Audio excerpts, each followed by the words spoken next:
For 7 months, Dominic Vale looked for his wife. He was 37 years old. He ran the freight moving through the port of Boston behind a shipping company nobody asked too many questions about, and there wasn't a man in that city he couldn't find inside a weekend. His own wife, he couldn't find at all. She'd walked out of a house with 12 cameras on it and left nothing behind. No note, no bag, no reason. Every week his men came back and told him they'd turned up nothing, and every week he sent them out again. He kept paying the bill on a phone that never switched on, and he waited. Then, at 7 o'clock on the morning of Tuesday, the 6th of October, on a sidewalk in Chelsea, he saw her. Elena was 27, and she looked a good deal older than that, now thin through the face, a jacket far too light for the weather, a cardboard box tucked under one arm, and she was pregnant. Far along, for a moment, neither of them moved. Then Elena did the one thing nobody in Boston would dare do in front of that man. She ran. She got 10 steps before her legs gave out, and he caught her before she hit the pavement. And when she lifted her head, the woman who'd slept beside him every night for 3 years looked at him the way you'd look at a stranger somebody had warned you about. 7 months of silence, and what he saw in her eyes wasn't anger. It was fear. Stay with us to the end, because the reason she ran isn't the one you're expecting. If this story pulls you in, go ahead and hit that like button. Share it with someone who still appreciates a story worth sitting still for. And subscribe, so you don't miss what's coming next. Now, let's head back to that sidewalk in Chelsea. The morning shift started at 6:30, and Elena Marsh had been on her feet since 5:15, because it took 2 buses to get from the room she rented in Revere to the diner on Broadway in Chelsea, and the second bus didn't wait for anybody. She was 35 weeks along. The baby had dropped a week earlier, low and heavy, and every step she took now came with a dull pressure across her hips that never fully let go. She'd learned to work around it. She kept her orders small, 4 plates at a time instead of 6, and she'd stopped carrying the coffee pot in her left hand because her left wrist had started to swell by the 3rd hour. Nobody at the diner asked her about any of it. That was the arrangement, unspoken but understood, and she'd honored her half of it for 4 months without a single complaint. She poured refills and wiped down booths and smiled at the regulars who came in for eggs and the newspaper, and when a man at the counter asked her when she was due, she said November, and left it at that. She never said anything more than she had to. She hadn't for 7 months. At 8:20, carrying a bus tray loaded with breakfast dishes back toward the kitchen, she misjudged the width of her own body. It was that simple. Her belly caught the corner of the service counter. Just a nudge, hardly more than a bump, but it was enough to knock the tray off balance, and she felt it going, and couldn't do a thing about it, because her hands were already full and her feet were already slow. The tray went down. 9 plates, 2 mugs, and a water glass, and the sound it made in a room full of people eating breakfast was the kind of sound that stops every conversation at once. She stood there for a second. Then she got down on her knees, which took her a great deal longer than it would have taken anyone else in that room, and she started picking up the pieces with her bare hands. Nobody helped her. The manager came out from the back and stood over her while she worked, and he didn't say anything until she'd gotten the last of the big pieces into the tray and pulled herself up on the edge of the counter. He was a heavy-set man in his 50s who'd hired her without asking for references, and he'd been decent to her in the small ways that don't cost anything. He looked at the floor and not at her when he finally spoke. "Elena, I can't keep you on." She didn't answer. "It's the 3rd one this month," he said. "Insurance, liability, all of it. You understand." She understood. She also understood, and so did he, that what he was doing was against the law in the Commonwealth of Massachusetts, that a pregnant woman couldn't be let go for being pregnant, that there were people whose whole job was to make sure of it. She could see him knowing it. It moved across his face while he stood there, and he swallowed it down the way a man swallows something he's decided not to think about again, and then he reached into his back pocket and handed her an envelope he'd clearly put together before she ever dropped that tray. She took it. She said, "Thank you for the work." That was all she said. She didn't argue, and she didn't cry, and she didn't tell him about the room in Revere or the $950 due on the 1st, because she'd figured out a long time ago that begging didn't move people. It only made them look away faster. She went to the back, put her things in a cardboard box somebody had left by the walk-in, and came out through the dining room past the tables of people who had already gone back to their breakfasts. The envelope held $214. She counted it standing on the sidewalk. 2 blocks up, past the laundromat, there was a pawn shop with iron grating over the windows. And she went inside because it was the only thing left to try. She set the ring on the glass counter. It was a plain band, nothing showy, and the man behind the counter turned it under the lamp for a while without saying a number. He said, "Where'd you get this?" And she said it was hers, and he looked at her a second longer than she liked, and then he named a figure that would have covered the rent and left something over for the bus. She looked at the ring lying there on the glass. She looked at it for what felt like a long time. Then she reached out, closed her hand around it, and put it back in her coat pocket. "I'm sorry," she said. "I've changed my mind."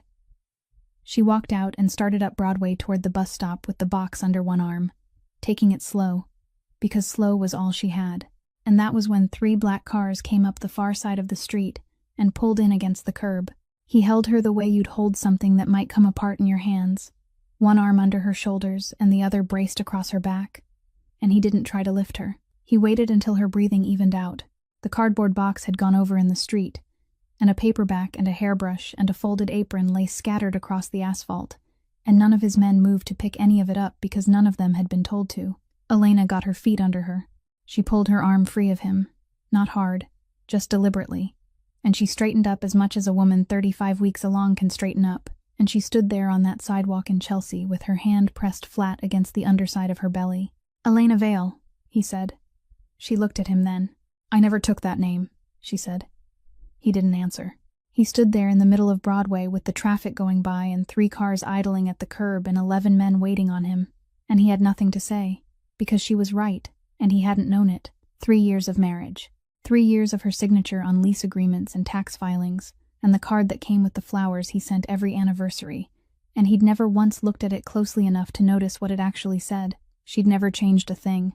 She'd told him so on the day they signed the license, in a sentence so small he'd forgotten it inside a week, and she'd been Elena Marsh the entire time he'd been calling her something else. He bent down and gathered the things off the street. He put the paperback back in the box, and the hairbrush on top of it, and the apron folded over both, and he handed it to her, and she took it. "Where are you living?" he asked. She didn't want to tell him.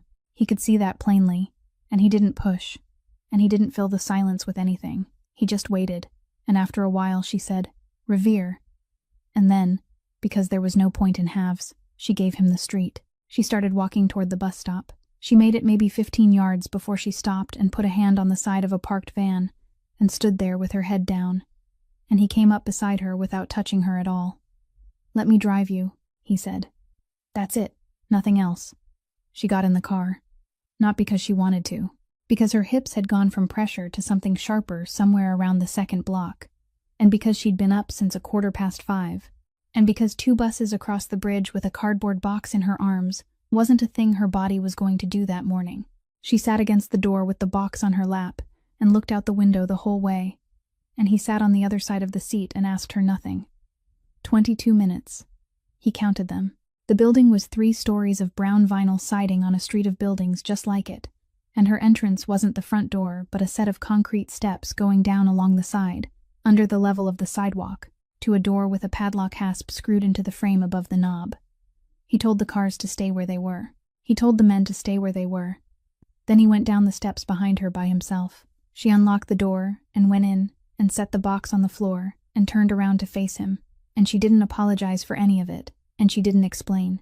The room was maybe 12 feet by 15, with a mattress on a metal frame and a hot plate on a card table, and one window up near the ceiling that looked out at the tires of parked cars. There was a crib against the far wall, secondhand, one rail sanded down where somebody's old paint had been stripped off, a folded towel laid across the mattress because there wasn't a sheet on it yet. He stood in the doorway a long moment, then he crossed the room and opened the refrigerator, and he didn't know why he did it, and he stood there looking into it. A half-gallon of milk, 4 eggs in a carton meant for a dozen, a jar of peanut butter, a plastic container of something from a food pantry with a date written on the lid in marker. He shut the door. He'd spent 7 months telling himself a story about where she was. In the story, she was somewhere warm and somewhere safe, somewhere with money in it, because she'd left of her own free will, and a woman who leaves of her own free will has a place to go. He'd needed that story badly enough that he'd never tested it. And here it was, 12 feet by 15, with a food pantry container in the refrigerator, and a crib somebody else's baby had used first, and there was nobody in that room to be angry at, and nobody to send anybody after, and no order he could give that would take a single day of it back. He turned around. Elena was standing by the card table with her coat still on, watching him look at her life. "You can sit down," she said. "Or you can go. But I'm not answering anything standing up." He sat down on the folding chair by the card table, and she lowered herself onto the edge of the mattress, and for a while neither of them said anything at all. Then she reached under the frame and pulled out a manila envelope with the flap worn soft from handling, and she set it on the table in front of him. "You want to know where I've been," she said. "Start there." He opened it. The first thing out was a prenatal record from a clinic. A folded stack of carbon copies with blood pressure readings and fundal measurements going back 4 months, and across the top of every page, printed, and then initialed, and then printed again, was the name, Elena Marsh, 27 years old. No insurance listed. He read it twice. Not the numbers. The name. He'd heard her say it out loud on the sidewalk an hour ago, and it had gone through him like a stone dropped down a well. And here it was again in a stranger's handwriting, in a file cabinet, in a town she'd never mentioned to him, being used by people who'd only ever known her that way. Nobody had corrected it. Nobody had ever needed to. The second thing was a billing statement from a free clinic in Lynn, and the balance column at the bottom read $0.00, because the clinic didn't charge, because it was the kind of place a woman goes when she has $214 and a room to pay for. He set it down beside the first. The third thing was different. It was a court document, and he knew what it was before he'd finished the first line, because the caption at the top of the page had both their names on it. Complaint for divorce. Suffolk County Probate and Family Court. Filed the 11th of May. He turned it over slowly, the way a man turns over a card he already knows is bad. There was an affidavit attached. There was a certificate of service attached. And at the bottom of the last page, in blue ink, on the line marked for the plaintiff, there was her signature. He looked at it for a long time. Then he held the page up so she could see it. "Did you sign this?" "No. Have you ever seen it before?" "It came in the mail in June," she said. "To a post office box I'd opened under a different name. I'd had that box for 6 weeks." She said it flatly, the way a person says a thing they've already been afraid of for months and has worn the fear down smooth. "That's how I knew somebody was following me. Not because they came, because they wrote to me." He set the page down on the table and put 2 fingers on the signature line and didn't lift them. 5 months. Filed the 11th of May, and he'd never been served a thing. No summons had come to the house on Prince Street, with the 12 cameras on it. No process server had walked up his drive. No attorney had called him. And Catherine Boyle, who'd handled every piece of paper with his name on it for 11 years, had never once mentioned the words probate and family court in his presence. A complaint like that doesn't end a marriage. It doesn't do anything, on its own, except open a file, and the file sits there in the clerk's office, with a docket number attached to it, and a status that reads pending, and every record system in the Commonwealth that touches that docket number reads the same word back: pending, unsettled. Not quite one thing, and not quite the other. Whoever filed it hadn't been trying to divorce them. They'd been trying to put a question mark where a fact used to be. "Somebody wanted this on record," he said. Elena didn't answer. She was watching his hands. He looked at the 3 pages laid out on the card table side by side, and something in his chest went slowly, quietly cold, because he was starting to see the shape of the thing, and the shape of it was all wrong. A woman running from her husband hides. She uses cash. She stays away from clinics that keep records. She doesn't open a post office box under any name at all. And a husband looking for that woman finds her. Or at the very least he finds the paper she leaves behind. And he'd had 11 men and 7 months, and every account and record system in the city of Boston bent toward exactly that one purpose. He'd found nothing, and in the same 7 months, somebody else had found her prenatal file, her post office box, and her signature, close enough to copy it well enough that a clerk had accepted it across a counter without blinking. That wasn't luck. That wasn't a mistake. 2 people had been looking for the same woman, and only one of them had ever come close, and it wasn't him. He sat back in the folding chair and let out a breath he hadn't known he was holding, and when he spoke, his voice had gone very quiet. "Elena," he said, "there's been someone standing between us for 7 months, and I don't know who it is." The light through the little window near the ceiling had gone flat and gray by the time he asked her, and he asked it plainly, without working up to it. Why did you run? Elena didn't answer right away. She got up off the mattress, slower than she wanted to, and went to the coat hanging on the back of the door, and from the inside pocket she took out a phone. Not a phone he'd ever bought her. A cheap plastic thing with a scuffed screen and a rubber case gone yellow at the corners, the kind sold behind the register at a convenience store for $30, with a card of minutes taped to the box. She held it a moment. Then she sat back down on the edge of the mattress, thumbed through it without looking up, and set it on the card table between them. Because of this, she said, and pressed play. There was 3 seconds of nothing. A room tone, a faint hum, the sound of a space with hard surfaces in it. Then a voice. His voice. He knew it the way anyone knows their own recorded voice, which is to say he hated the sound of it, and it was unmistakably his. The flat Boston vowels he'd never lost, and the particular way he clipped the ends of his sentences when he was finished with a conversation. Cut the tail off. I don't want to hear the name Marsh again. Then the recording stopped. The room was very quiet. Elena sat with her hands folded on top of her belly and looked at him, and she wasn't crying. That was the part that got into him. He'd braced for tears somewhere in the last 3 hours, and they hadn't come once. Not on the sidewalk, not on the drive, not with the divorce complaint lying on the table with her forged name at the bottom of it, and they didn't come now either. She was cold all the way through, and cold was worse, because cold meant she'd finished with something a long time ago, and had simply been waiting for the chance to say so out loud. Play it again, he said. She played it again. Again. She played it a 3rd time. He sat with his elbows on his knees and his head down, and he listened to himself say 11 words in a voice he'd been carrying around in his throat his entire life, and somewhere in the middle of the 3rd pass, the thing in his chest turned over, because he'd found it. It was small. It was smaller than a heartbeat. There was a seam. Between the 4th word and the 5th, the room behind his voice changed. It was nothing you'd catch the 1st time, or the 2nd time, and probably nothing you'd catch at all if you weren't a man whose life had trained him to hear the half-second where a lie gets stitched to a truth. He lifted his head. This is my voice, he said. I said this. I said these words. He watched her face take the blow without moving. But I said them 4 years ago, in Gloucester, about a different man, and I never once said the name Marsh in that room. Elena looked back at him for a long moment. You'd say that either way. I would, he agreed. So don't take it from me. Take it from the tape. She didn't argue with him. She didn't agree with him either. She reached over and turned the phone face down on the table, the way you'd cover something you didn't want to keep looking at. And she said the next part very evenly. Danny died on the 9th of September, 2 years ago. Everett.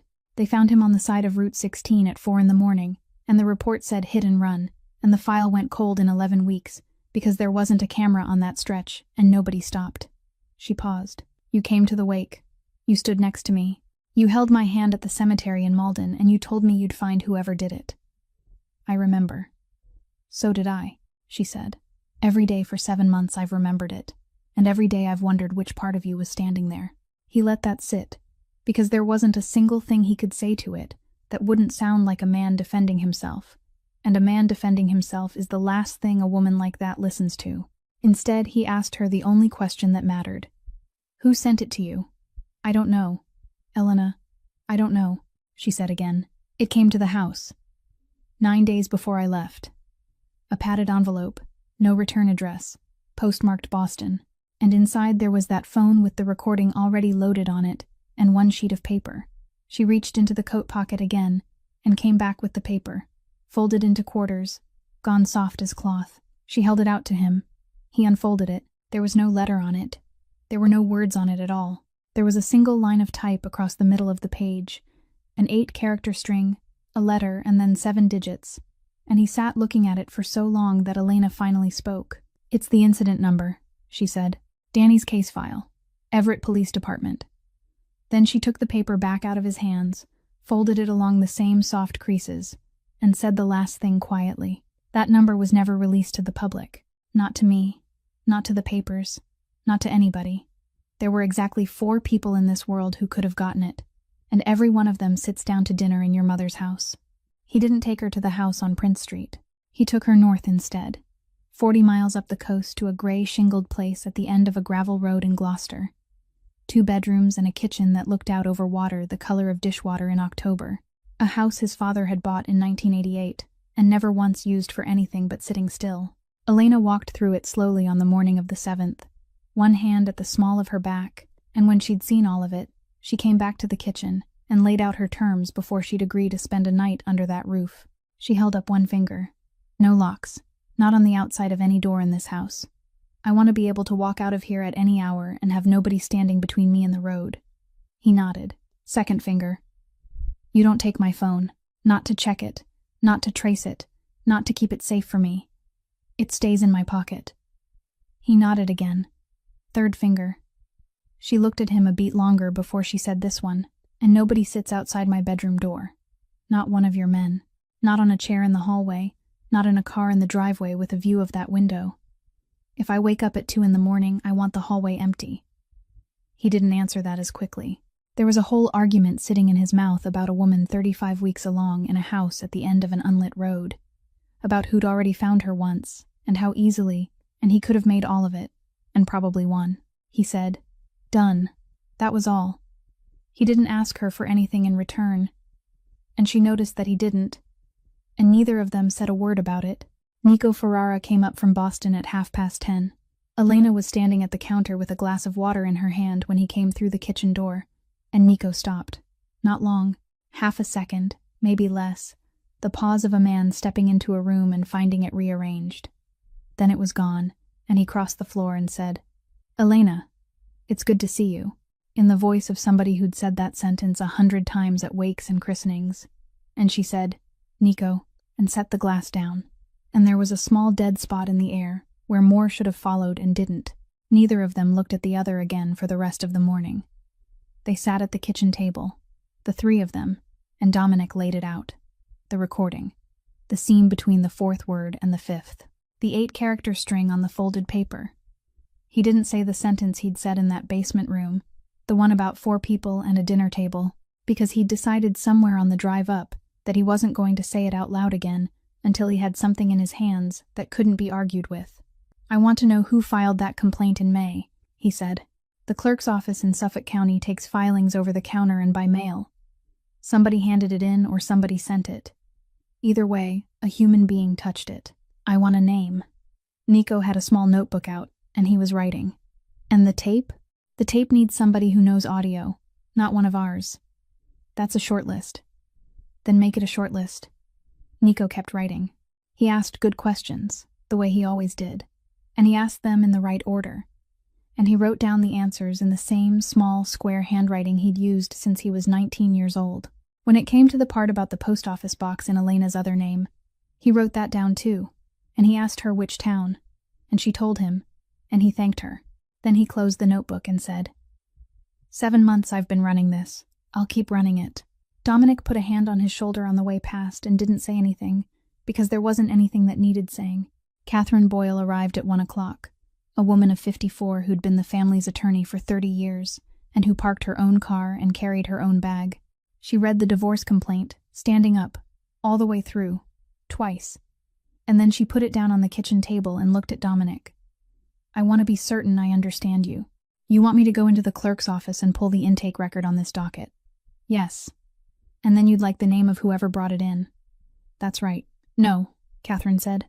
Dominic looked at her. "I'll pull the docket," she said. "I'll pull the intake sheet, the affidavit of service, the whole file, and I'll do it under my own name and in my own way, and I will hand you what's in it. What I won't do is get you a name so you can go stand in front of somebody's house at 11 at night. If you want this to hold up in front of a judge, and Dominic, you are going to need it to hold up in front of a judge, then it goes the slow way, my way, or you can find another lawyer, and God help you." Nobody in that kitchen had said no to him in 11 years. He sat back down and said, "The slow way, then." There had been a Sunday dinner in the house on Prince Street every week for 31 years, and on the 11th of October, Elena Marsh walked into it for the first time in 7 months. Vivian Kessler came out of the kitchen with a dish towel still in her hands and stopped dead in the doorway, and then she crossed that room faster than a woman of 59 ought to move and put both arms around Elena and held on. She was crying before she'd gotten a word out. "Oh, sweetheart," she said. "Oh, look at you." She pulled back and held Elena at arm's length and looked at her, at the shape of her, and put a hand flat against the side of her belly, with the towel still hanging off her wrist. "Look at you." Elena stood very still and let herself be held. Vivian had been the second wife of Arthur Vale Sr. for 20 years, and she'd never once in all that time raised her voice inside that house, and she'd sat with Elena at the kitchen table after Danny's funeral and hadn't said a single useless thing. 7 months, Vivian said. 7 months, and not one of us knew, and you were carrying this the whole time. That's a miracle. That is a miracle sitting right there, and I don't care what anybody says. She wiped her face with the back of her hand and laughed at herself for it. She sat Elena down. She brought her water without being asked and put a cushion behind her back. And halfway through the meal, she reached over and took Elena's hand and said, "Now listen to me. The hospital, the doctors, all of it. That's mine. I want it in my name, and I want it settled by Wednesday. Brigham or Mass General, whichever you like. And I'll have somebody make the calls tomorrow morning and get you a proper obstetrician and not whoever's on rotation." Elena started to say something, and Vivian squeezed her hand and cut her off. Gently. "No, don't. You've done 7 months of this by yourself, and that's 7 months more than anyone should have to. Let somebody carry a little of it." At the far end of the table, Dominic said nothing at all, and watched, and ate almost nothing. It was Catherine Boyle who changed the temperature of that room, and she did it without meaning to. At 8:30, when the plates had been cleared, and she opened her bag and set a bound document on the table. "While we're all here," she said, "there's a matter I'd rather not raise twice.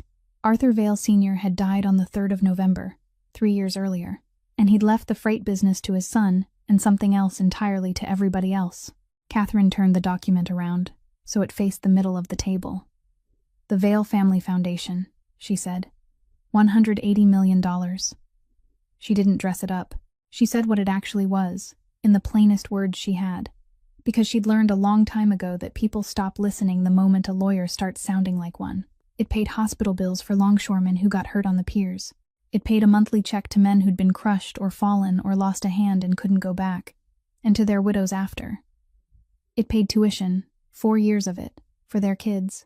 More than 4,000 families across South Boston and Charlestown and Chelsea got something from that fund every single year, and most of them had never heard the name Vale in their lives and had no idea where the money came from. "Vivian has chaired it since Arthur died," Catherine said. "As interim chair. That's the word in the instrument. Interim." Vivian folded her napkin and set it beside her plate and said nothing.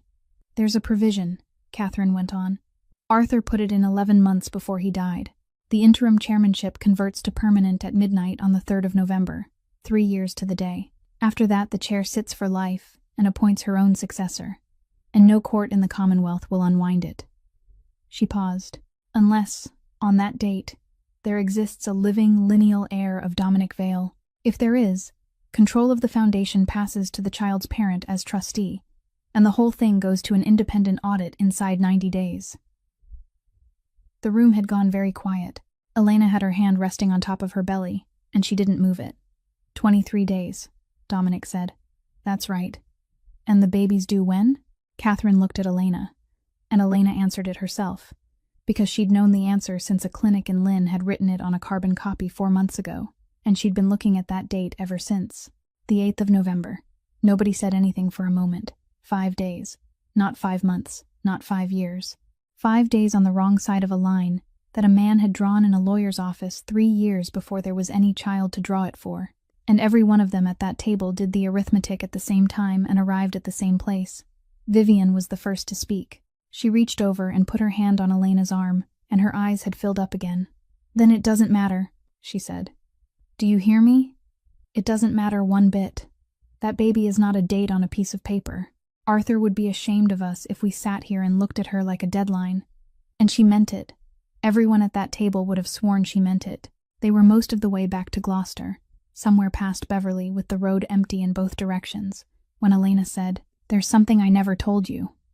He didn't take his eyes off the windshield. "All right. The night before I left," she said, "I copied the foundation books." He slowed without meaning to. "You what?" "I'd been in and out of those ledgers for 2 years. Arthur put me in that office himself. And after he died, nobody thought to take me out of it. So I still had everything. Payments, grants, transfers, the disbursement schedules going back 9 years. She was looking out her window at nothing. The night that envelope came, I stopped sleeping. And when a person stops sleeping, they start reading. 9 days later, I copied all of it onto a drive, and I put the drive somewhere in that house, and then I walked out the side door at 4 a.m. Where? Your mother's music box. He didn't answer for a moment. The one in the study. The one in the study, she said. On the shelf behind your desk. The walnut one with the brass hinge that doesn't sit flush. She turned and looked at him for the first time since they'd gotten in the car. In 3 years, I never once saw a person in that house so much as dust it. Not the cleaners, not your men, not Vivian. You told me the first week I lived there. Nobody touches that box. He turned the car around at the next exit. It was 10 minutes past midnight when they came back through the front door on Prince Street, and the house had gone dark and quiet, and Vivian's room was at the far end of the second floor with the door closed. Dominic didn't turn on the hall lights. They went into the study and he shut the door behind them and switched on the small lamp on the desk. And Elena stood just inside the doorway with one hand on the frame, breathing slower than she'd have liked, because 11 flights of nothing and 1 flight of stairs had become the same thing to her body somewhere around week 33. The box was on the shelf, where it had been for 30 years. It had belonged to his mother, and she'd died when he was 9, and it was the one object in a house full of expensive things that had never been appraised, moved, or mentioned. He took it down with both hands. It was heavier than people expected. He set it on the desk under the lamp and stood there a second with his fingers on the lid, and then he opened it. The little cylinder inside turned twice, and the tines picked out 4 notes of something before it slowed and stopped, the way it always did, because the spring had gone soft sometime in the 1970s, and nobody had ever had it fixed. The drive wasn't there. Elena came off the doorframe. It was under the tray, she said. There's a felt tray. You lift it out. It sits in the well underneath. I know where it sits. He lifted the felt tray with 2 fingers and set it on the desk. There was one thing in the well underneath. It was a photograph, printed on thermal paper, curled slightly at the corners the way that paper always curls. An ultrasound image. 9 weeks. The date was printed along the bottom edge in small gray type, the 16th of June. And beside it, the name of a clinic in Lynn. And beside that, the patient, Elena Marsh. Neither of them said a word. He didn't pick it up right away. He stood with both hands flat on the desk on either side of it, and looked at it under the lamp. And Elena came the rest of the way across the room, and looked at it too, and after a while she reached out and touched the edge of it, and then took her hand back. There was nothing else in the box. No note, no message, no threat, no line of type, nothing written on the back of the photograph, no word left behind of any kind. Just a picture that had been printed at a free clinic 17 miles north of that room, on a June afternoon, and handed across a counter to a woman who'd paid nothing for it, and gone home with it in her coat pocket, and never shown it to another living soul. Somebody had taken the drive out of that box, and they had put this in its place, and closed the lid, and put the box back on the shelf, and gone downstairs and eaten Sunday dinner. He understood it all at once, and it went through him like cold water. Whoever had done this had known where she was in June. 4 months before he'd stood on a sidewalk in Chelsea and caught her before she hit the pavement. 4 months in which they could have walked up those concrete steps in Revere any night of the week and knocked on that door, and they hadn't. They hadn't needed to.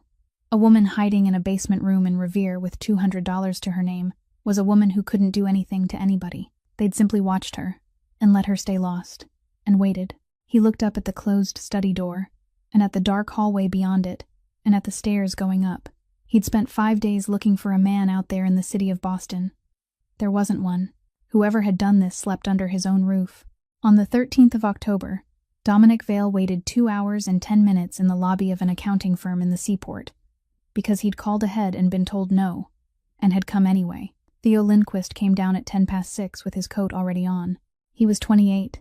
He did forensic accounting for a firm that got hired when money went missing, and he hadn't spoken to anyone in that family in 4 years. He stopped 6 feet away and didn't offer his hand. You should have saved yourself the trip. 10 minutes. You're going to ask me about my mother. Yes. Then it's a no. He started for the revolving door, and Dominic said, Somebody put a recording in my wife's hands with my voice on it. It's been spliced. I need a man who can look at a set of books and tell me what he sees, and who won't be told what to see. Theo laughed, once, without any humor in it at all. That's a nice speech. It's not a speech. It's a speech. And I've heard the family version of it since I was 8 years old. And I'll tell you exactly what I told the last person who came at me with one. He turned back around. You and my mother are two sides of the same coin. You're the side people are afraid of. She's the side people thank. He said it without heat, which made it worse. She hands out a scholarship in June, and everybody in that room stands up. You put a man out of business in June and nobody says a word. Neither one of you has ever in your life had to hear the word no from somebody who could make it stick. You just do it differently. That may be true. It is true. Then help me prove one of us did something. Theo shook his head slowly, the way a man does when he's already decided and just hasn't gotten to the door yet. You know why my name is Lindquist? Dominic didn't answer. Arthur offered to adopt me when I was 8, Theo said. Sat me down at that table in the study and asked me, like a grown person. And I said yes. I wanted it so bad my ears were ringing. And my mother took me upstairs afterward and sat on the end of my bed and told me she'd thought about it, and it was better if I kept my own name. She said, You keep the name you came in with, honey. That way, if you ever need to walk out of here, you can. He let that sit for a second. I was 8. She was planning my exit when I was 8. He shrugged one shoulder. So you'll forgive me if I don't get sentimental about that house. Dominic stood there in the lobby of that building with the cleaners moving around them and the elevators chiming behind, and he understood that he was going to lose this, and that Catherine had been right about the slow way, and that he had 21 days. He said the only thing he had left. It isn't about the house, it's the foundation. Theo's hand stopped on the door. What about it? $180 million in the workers' fund, Dominic said. The hospital money, the disability checks, the tuition. Catherine read the instrument out loud at the table on Sunday, and I sat there and listened to her, and I don't think anyone in that room but me heard what she actually said. Chairmanship converts at midnight on the 3rd of November. After that, it's hers for life, and she names who comes next, and nobody audits any of it, ever. Theo turned around. He didn't come back across the lobby. He stood by the door with his hand still on it, and his face had changed in a way that had nothing to do with Dominic at all. Say the numbers again. 4,000 families, give or take. No, say the amount. 180 million. Theo looked at the floor for a long moment. When he spoke again, his voice had gone quieter and flatter, the voice of a man doing arithmetic in his head and not liking the answer he keeps getting. Arthur used to take me down to the piers, he said. Saturdays. He'd walk the whole length of Conley and shake hands like a man running for something, and he'd introduce me. This is Theo. Not my wife's boy, not the kid who lives with us. This is Theo. And on the way home he'd tell me the same thing every single time, that the money in that fund wasn't Vale money, it was theirs. We were just holding it for them. He looked up. He was the only one in that house who ever treated me like I belonged to it, and he never once tried to make me take the name. Dominic said nothing. You understand I'm not doing this for you. I don't care why you do it. I want that on the record between us, because I'm going to say it once, and then never again. Theo came back across the lobby and stopped in front of him. If I look at those books and there's nothing there, I walk out and I never hear from you again as long as I live. And if there is something there, I don't hand it to you. I don't hand it to the family. I don't hand it to your lawyer. I don't hand it to anybody who's going to sit on it and negotiate with it. It goes where it's supposed to go. Agreed. You say that easy. I know I do, Dominic said. Ask me again in 3 weeks. Theo held out his hand. It was the first time in 20 years that either of them had touched the other. Send me the audio first, he said. The books take time. A splice doesn't. Theo called on the morning of the 14th, before 8, and he didn't say hello. There are 2 splices, not 1. He'd sat with it most of the night. Every room a voice is recorded in leaves its own signature underneath the words. A low bed of hum and air and the particular way sound comes back off the walls, and that bed runs continuous unless somebody cuts into it. This one didn't run continuous. It stopped and started twice, in the same 11 seconds, and in the second half, the room behind the voice was smaller and harder, and there was a faint, 60-cycle hum riding under it that wasn't there in the first half. Different rooms, Theo said. Different years, probably. Whoever built this had raw material to work with, and they had a lot of it. That's not a man with a laptop and a grudge. That's someone who'd been recording you for a long time and had a library. Dominic stood in the kitchen in Gloucester, with the phone against his ear, and looked out at the water. How long? Years. I'd want somebody who does this for a living to say it in front of a judge. But yes, years. Then Theo went into the books, and for 2 days nobody heard from him. He came up to Gloucester on the 16th with a laptop and a printed stack under his arm, and sat down at the kitchen table. And Elena sat across from him with a glass of water, and Dominic stood, because he couldn't do anything else. Theo turned the first page around. The foundation is clean on its face, he said. That's the first thing you should know. Every dollar that's supposed to go out goes out. Nobody's missed a tuition payment. Nobody's missed a disability check. If you audited the disbursements, you'd find them perfect. Then what am I looking at? You're looking at the other side of the ledger, what comes in and what gets moved before it ever becomes a disbursement. He turned another page. The fund holds property, warehouses, mostly, 3 parcels off Summer Street, some land in Braintree. Arthur bought all of it in the 90s, and it sat there appreciating for 30 years. Starting 5 years ago, it began to move. Sold, refinanced, sold again, and every time, the proceeds went to a management company for handling before they came back to the fund. How much came back? Most of it. Not all. Theo laid a single sheet on the table, with 3 lines on it. $41 million over 5 years. It left the foundation through 3 companies, all of them incorporated in Delaware, all of them formed within about 90 days of each other. Elena leaned forward to look at the sheet. What are they? Nothing, Theo said. That's the point. A Delaware entity costs a couple $100 to stand up, and it doesn't have to tell you who owns it. No employees, no offices. There's a registered agent's address in Wilmington, and I counted 1,100 other companies at that same address. He tapped the paper. The money went in, and it went out again, and it went out to accounts I can't follow from here. And it did all that inside legitimate-looking property transactions that any auditor would sign off on if he didn't go looking underneath. 4,000 families, Dominic said. They'd never feel it, Theo said. That's the design. You never touch the money going out the front door, because that's the money people notice. You take it off the top of what's coming in the back, and everybody keeps getting their check, and everybody keeps standing up at the scholarship dinner. He was quiet a second. Whoever did this understood something most thieves don't. Nobody audits generosity. Dominic put both hands on the back of a chair. You can prove it? I can prove $41 million left the foundation. I can prove it went to 3 shells. What I can't do yet is put a hand on those shells and show you whose it is. And until I can, this is a story, not a case.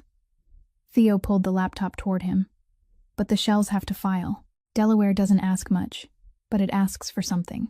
Every one of these has to name an officer of record on the annual report, and it has to be a human being with a name. He turned the screen around. It was a scanned filing, a plain form, a state seal at the top, and a signature block at the bottom. The first 2 name a corporate secretary out of a service bureau. Boilerplate means nothing. The third one names a person. Elena was already reading it upside down. She got very still. Under Director of Record, on a form filed with the state of Delaware, was the name Daniel Marsh, with an address in Everett. Elena set the glass down without a sound and said, He never had an address in Everett in his life. There's more, Theo said, and he was watching her when he said it, and his voice had gone careful. That's the filing from 4 years ago. There's another one after it, and another one after that. He scrolled down twice, and stopped. Same name, same signature block. Filed the 11th of March this year. 2 years and 6 months after Danny Marsh was buried in Malden. The answer came back on the 18th, and it didn't come in the night, and nobody's window got broken. It came by certified mail, on a Sunday, delivered to the house in Gloucester by a courier who had Elena sign for it. Catherine Boyle read it twice standing in the kitchen. The Vale Family Foundation, acting through counsel, had filed a civil complaint in Suffolk Superior Court against Elena Marsh, alleging that she had knowingly held herself out as a member of the Vale family for the purpose of obtaining financial benefit, that she had accessed foundation records without authorization during a period when she was not an employee, and that she was presently attempting to assert a claim against a charitable trust to which she had no lawful connection. The complaint asked for an accounting and an injunction. It did not ask for money. That's the tell, Catherine said. They don't want a judgment. They want a case number sitting next to your name. On the 20th, it was in the papers, not the front page. A business column. 140 words. No byline. Under the heading, Charity Fights Claim on Longshoremen's Fund. It said that the Vale Family Foundation had moved to protect 4,000 beneficiary families from what its counsel described as an opportunistic claim by a woman who left the family home in the spring and returned in October, pregnant, after learning the terms of a trust deadline. It quoted no one by name. It printed Elena's, twice. Dominic read it at the kitchen table and set the paper down and didn't say anything for a while. And when he did, his voice was so level, it frightened her more than shouting would have. "Every word in that is true," he said. "That's why it works." Elena picked it up herself. She read the whole thing through, and then she folded it in half and put it in the recycling under the sink. And she said, "I've been called worse by better." But she stopped eating around noon that day, and Dominic noticed, and he didn't mention it. The third thing came on the 22nd, at 11 in the morning, and it was a woman in a raincoat with a canvas bag over her shoulder, standing at the front door with an identification card held up at eye level. Department of Children and Families. She was maybe 40.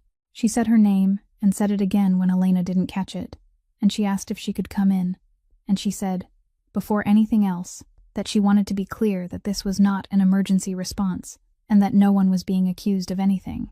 She sat at the kitchen table and took out a folder. A 51. A report had been filed 9 days earlier, screened in on the 19th, and assigned to her. The reporter was anonymous. That was permitted under the statute, and she couldn't tell them anything about who it was. And Elena believed her when she said she didn't know either. The allegation was of neglect, prospective, concerning a child not yet born.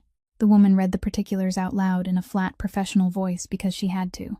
That the expectant mother had no current employment, that she had been terminated from her last position in October and had no income of record, that she had no permanent address, having resided the previous 7 months in an unregistered basement unit in Revere, that she carried no health insurance and had received prenatal care exclusively at a free clinic, that the child's father had a criminal record, including a conviction from 2013, that the mother had been absent from the marital home for 7 months, under circumstances the reporter characterized as unexplained.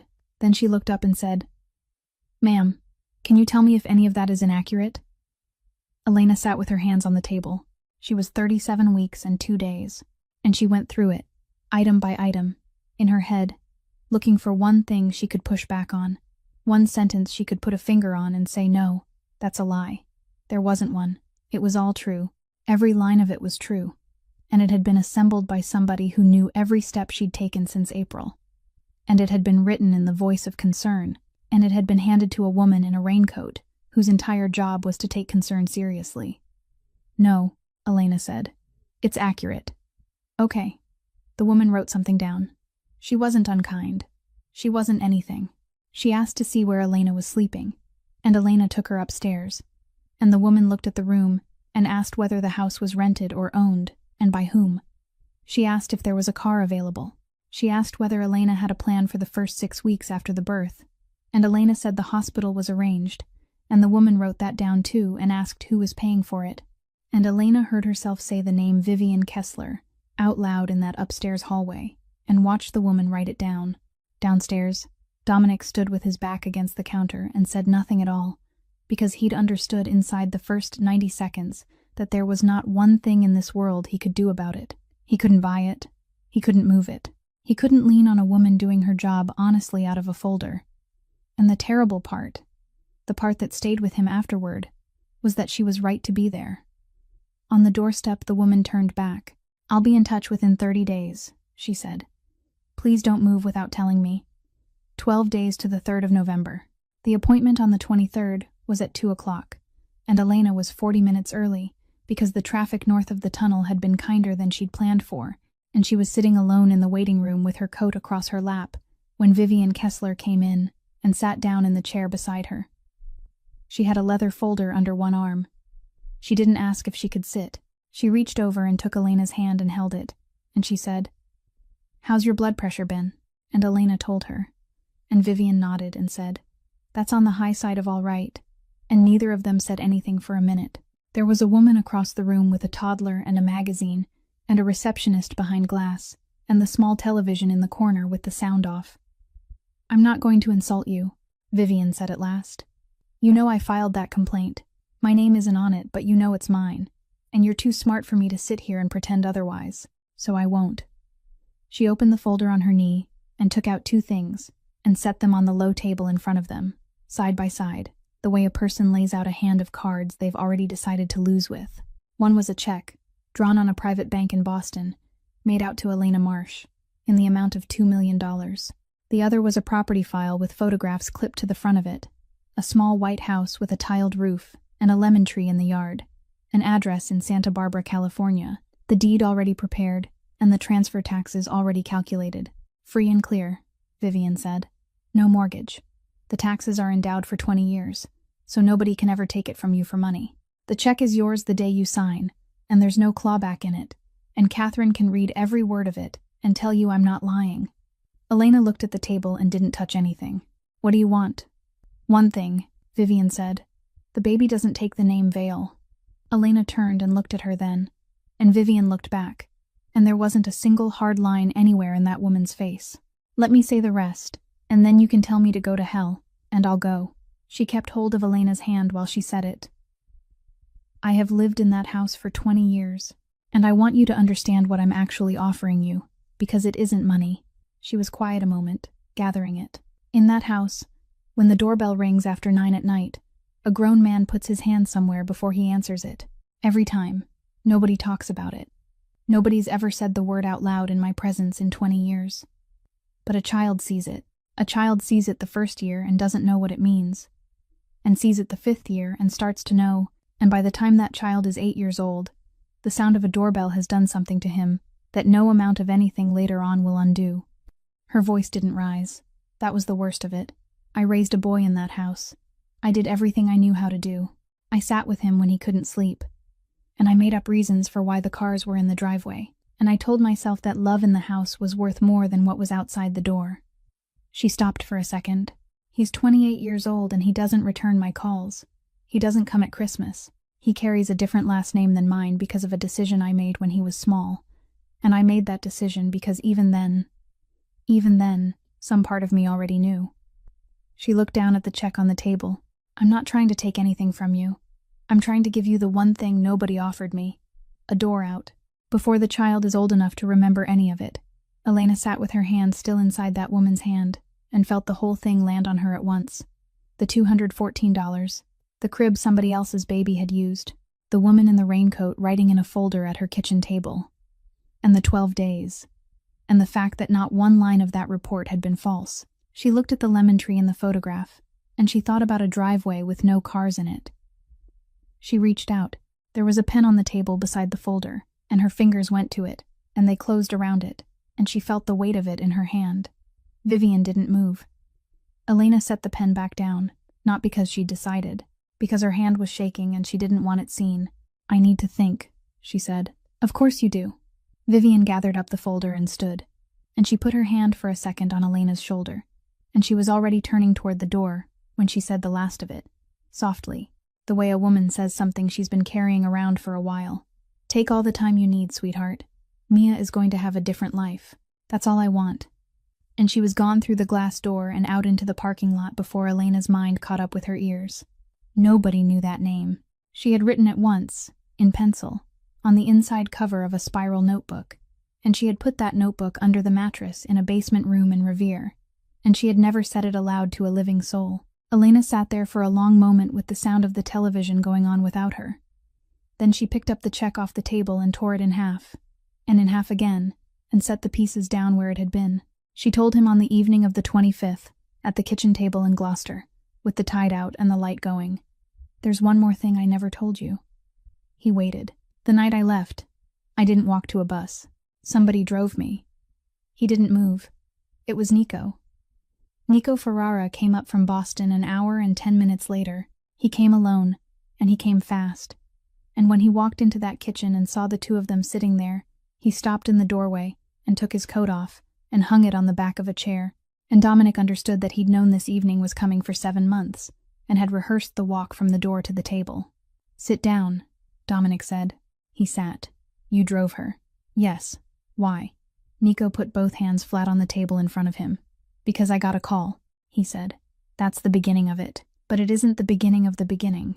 So let me tell you the whole thing in order, and then you can do whatever you want with me.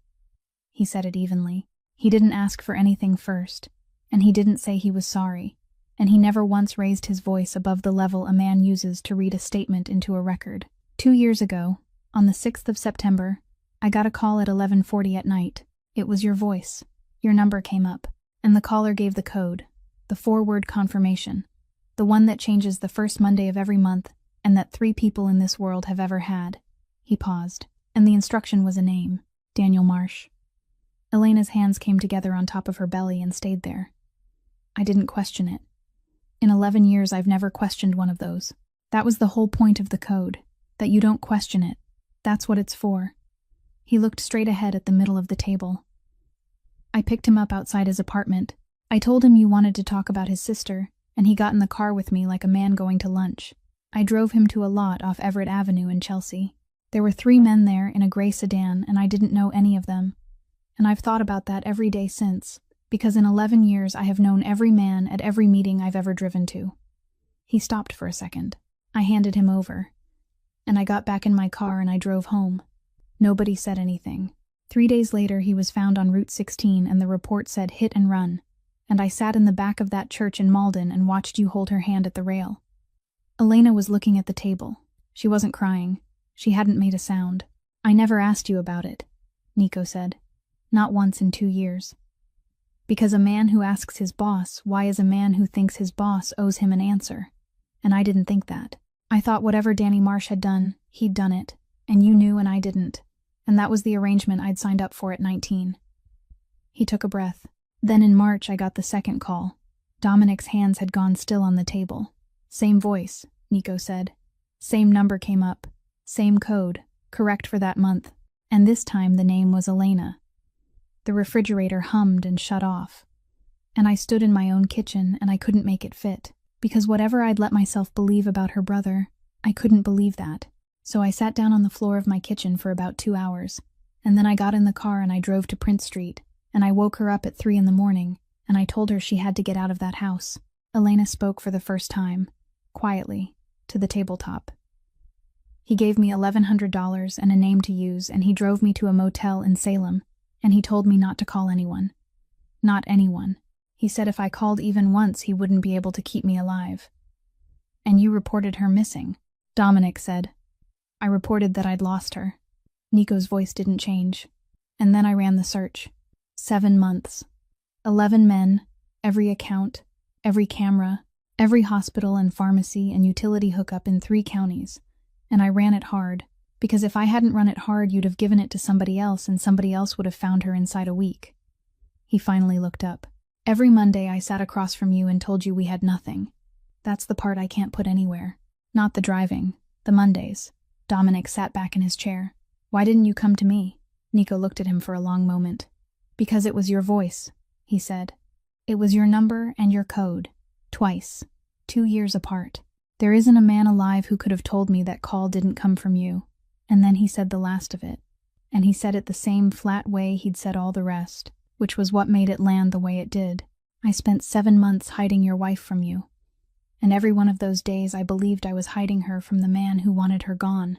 For a long while, nobody at that table said anything at all. The tide had gone all the way out and the window over the sink had turned into a black mirror, and Dominic sat looking at the middle of the table the way a man looks at a thing that isn't there. When he finally spoke, his voice came out lower than usual, and slower. Say the code out loud. Nico looked up. What? The 4 words. From September, 2 years ago. Say them. Nico said them. Dominic nodded once. That's right, he said. That was mine. Then he sat back. 11 years, he said. 11 years of the same rule, drilled into every man who's ever worked for me.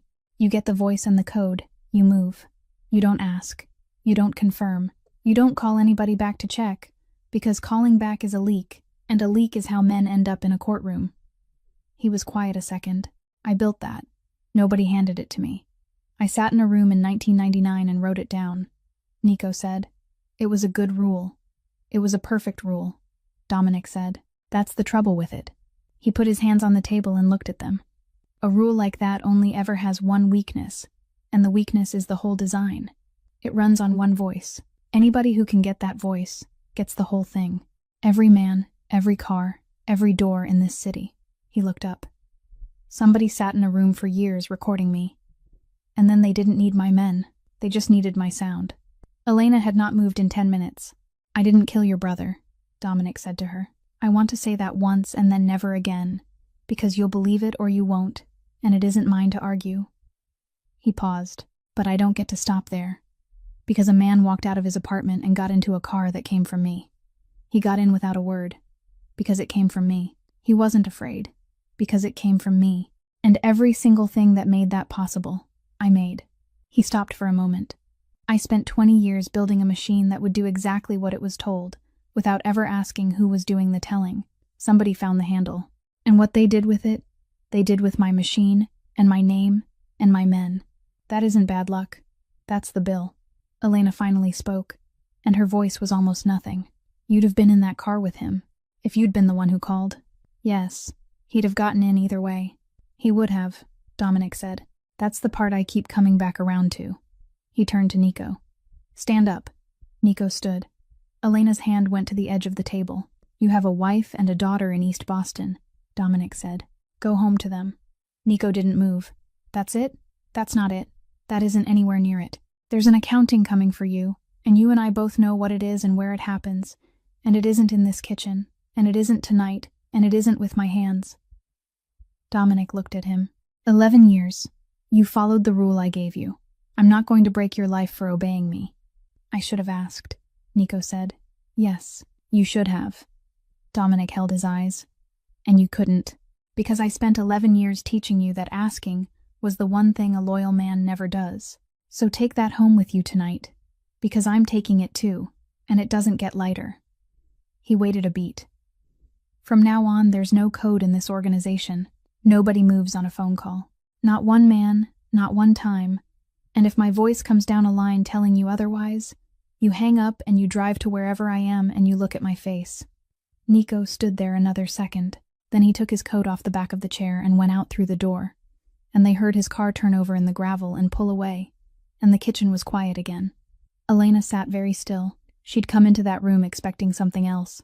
She'd known exactly what she was doing when she said the name Nico out loud at that table, and some cold part of her had wanted to watch it happen, had wanted to see what this man did with a person who'd handed her brother into a car, and she'd told herself she wanted it because it would be proof of something. And instead, she'd watched him send a man home to his daughter, and then say the worst thing about himself out loud with no one in the room to make him. She looked at him for a long moment. It was not forgiveness. Nothing in her had shifted anywhere near that, and it wouldn't. Not that night, and not for a long time after. But she was looking at him differently, and she knew she was, and she didn't like it, and couldn't stop it. You've never once said you were sorry, she said. No, why not? Dominic sat with his hands on the table. Because sorry is a thing you say when you want to be finished with it, he said. I'm not going to be finished with it. It took Theo Lindquist 8 days, and it didn't take a computer. He worked backward from the 60-cycle hum. That kind of hum comes from a room wired a certain way, and left that way for decades. And it doesn't show up in a studio built after about 1985. So he made a list of every commercial room in Greater Boston old enough to carry it, and started calling. Most were gone. 2 had been turned into apartments. On the 28th of October, he found a woman working the afternoon board at a small radio station in Quincy. 400 watts. A signal that didn't reach the far side of the harbor. And when he said the words audio editing and cash, and 2 years ago into the phone, there was a silence on the other end that went on long enough that he knew before she said a word. Catherine Boyle went with him. They sat with the woman in a break room behind the studio with a vending machine humming in the corner, and she talked for 40 minutes without either of them having to push. She'd spent most of her working life in a room on the second floor of a building off Beacon Street that had been a recording studio since the 1960s, and she'd cut commercials and voiceovers and station promos in it until the owner died and the building was sold. She'd been out of work 11 weeks when a woman came and found her. She didn't call, she said. She came to the door. Older lady, very well dressed, very pleasant. The way people are pleasant when they've never had to be anything else.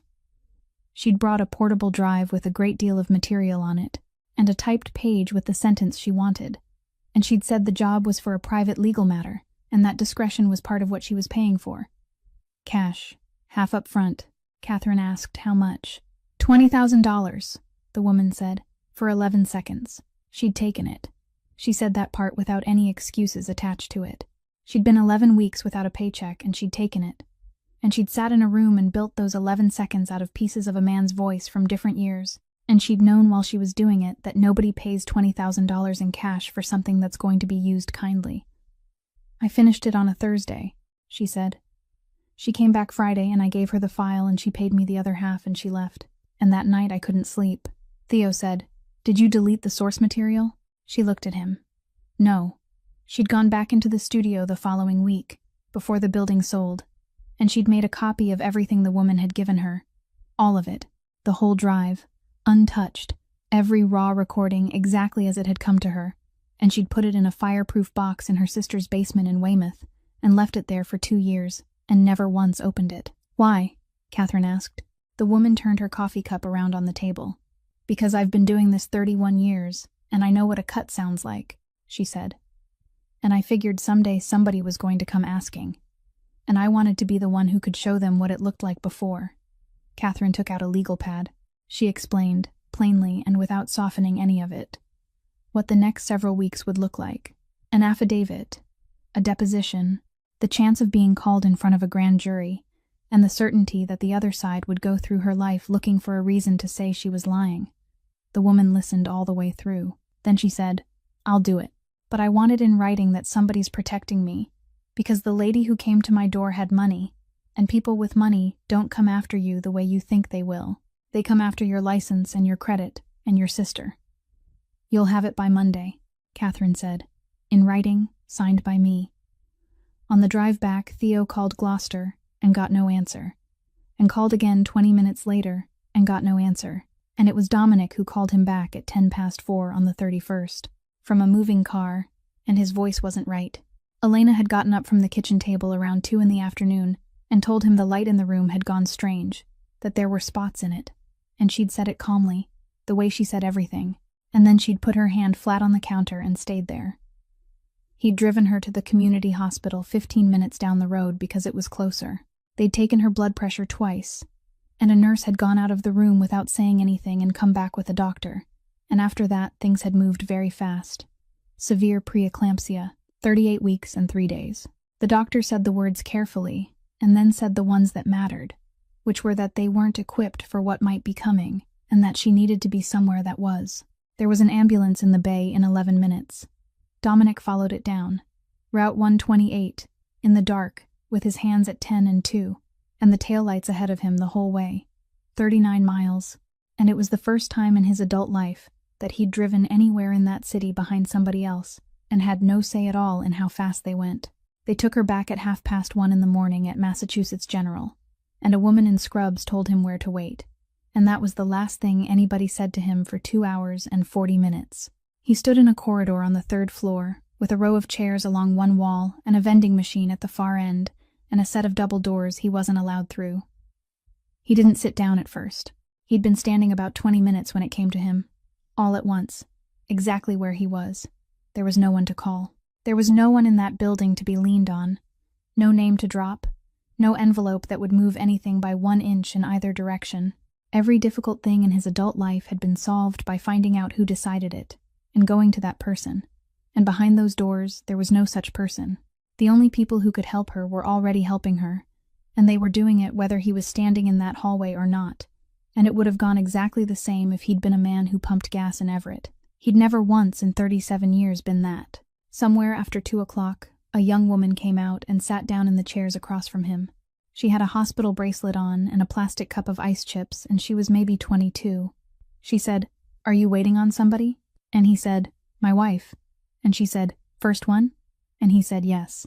She told him her own was in the nursery, a boy, 7 hours old, and that she'd come out to walk because they'd told her to walk.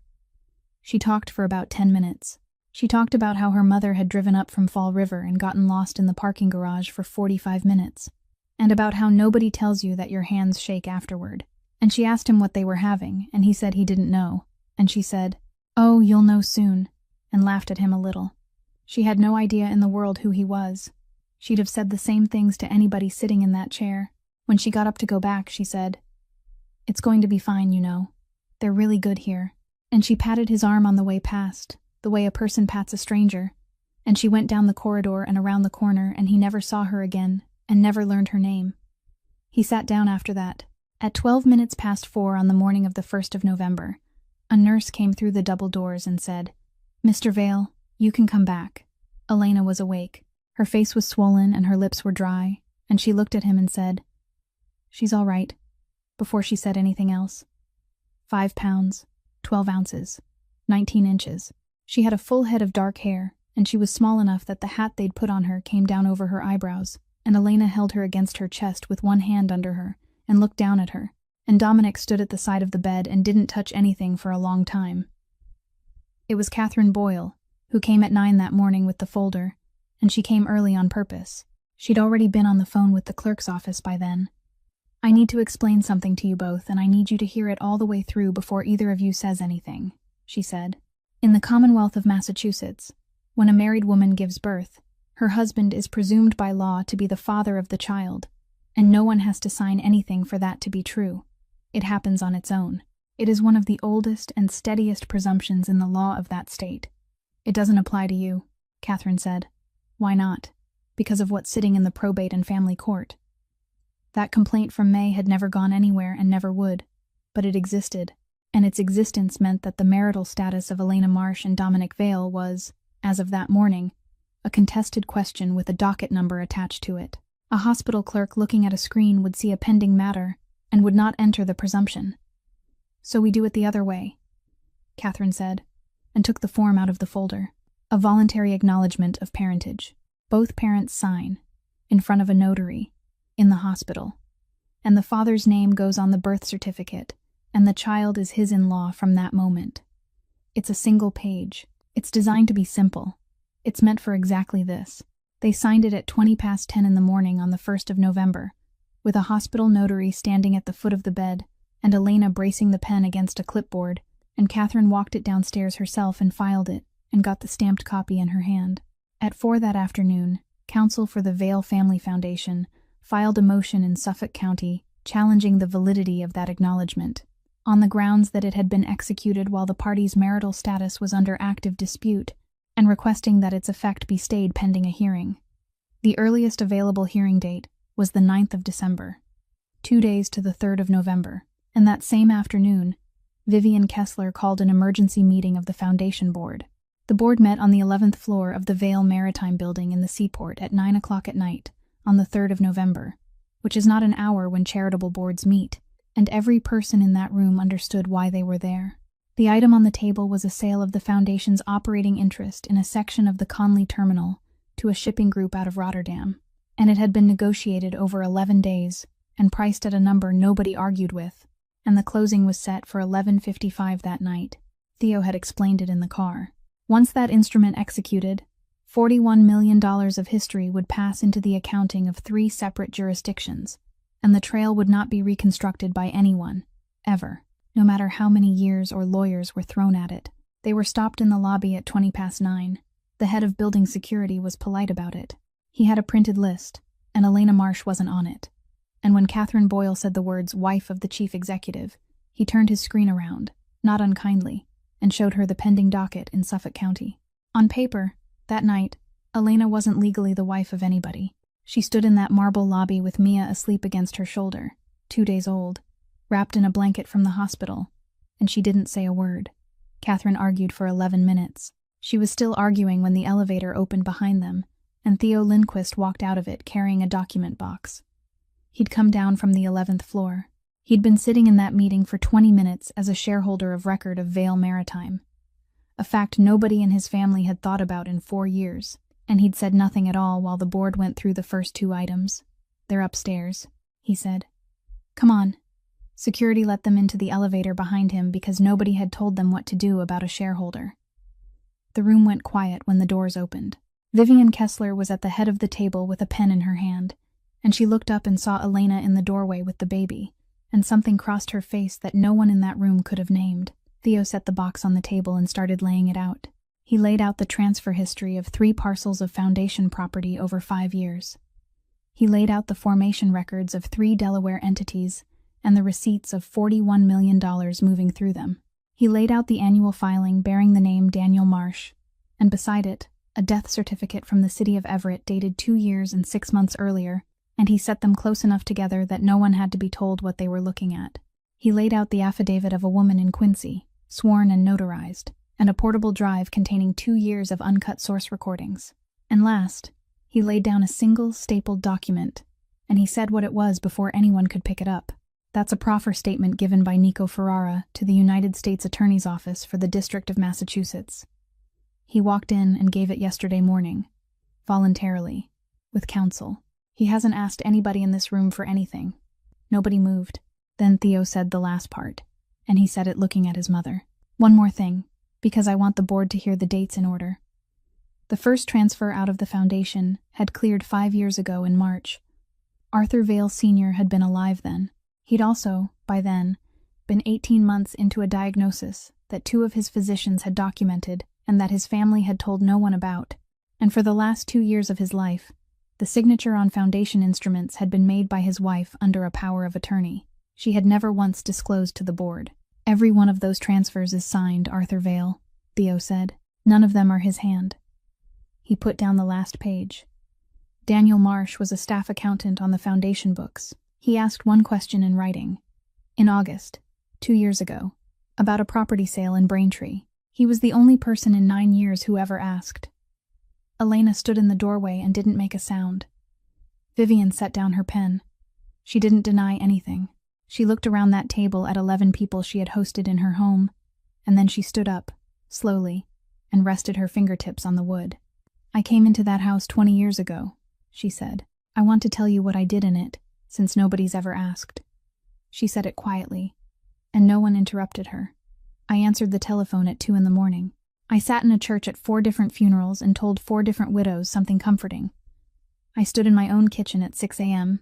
and told a detective, to his face, that my husband had been home all night. I cleaned things off floors. I have made 20 years of that man's life presentable to the world, and there is not one page of it anywhere with my name on it. She looked down at the table, and when he died, I sat in a lawyer's office and listened to 11 pages of a will, and the whole of what he left me was one word. Interim. She stopped. I didn't steal from those families.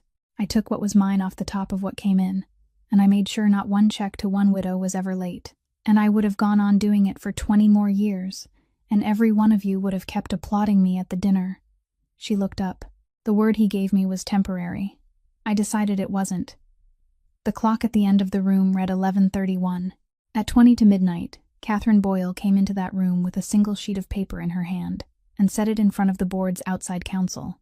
She had spent 9 hours that day in the probate and family court in Suffolk County with an emergency motion, a certified copy of the acknowledgement of parentage, and the sworn statement of a clerk who had accepted a filing in May from a courier holding a payment receipt with a name on it. A judge had signed the order at 4:20 in the afternoon. The complaint filed on the 11th of May was struck as fraudulently procured.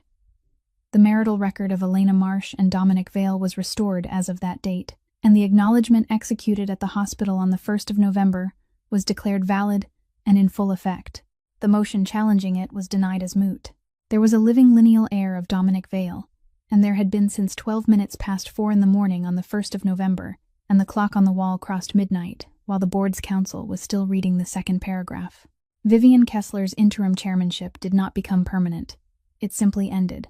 Nobody in that room said anything for a while, and then the Rotterdam sale died on the table for want of emotion, and it never came back. What Dominic did next surprised every person who worked for him.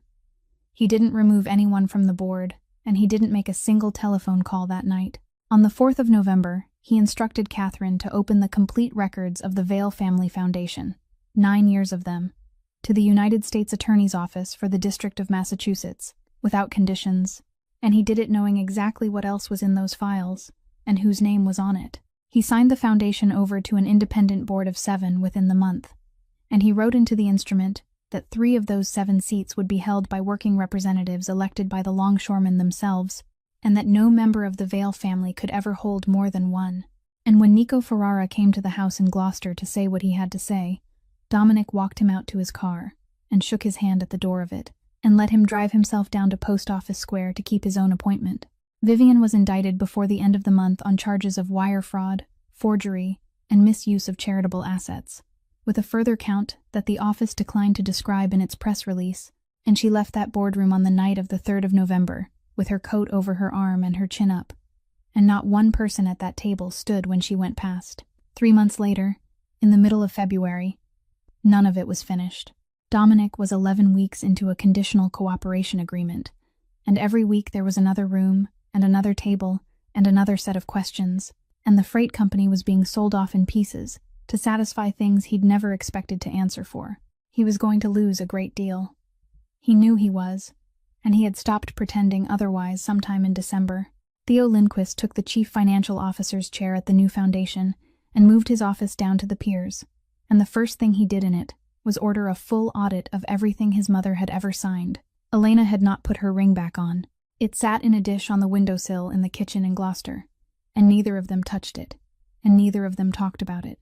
When the birth certificate came in the mail in the second week of December, Dominic opened it at the kitchen table and read it, and then sat there holding it for a long time. Mother, Elena Marsh. Child, Mia Vale. He didn't say anything about it.